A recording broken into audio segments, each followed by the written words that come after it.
Virovitici je djelovala jedna rock grupa, zvala se Prokleta planina.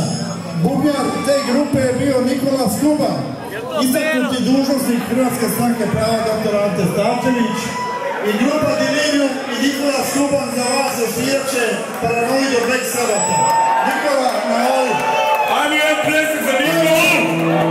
Nikola! Nikola!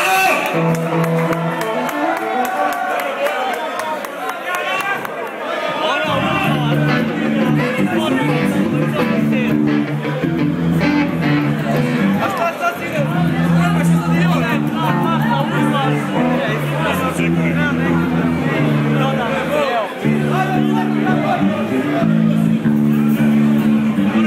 Gubi nas mali! Nemojte zamjerat pogreške, nismo dobro osvijeli. Samo drži. Njih zajedno, onako ne mogu.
Može jedan drum solo.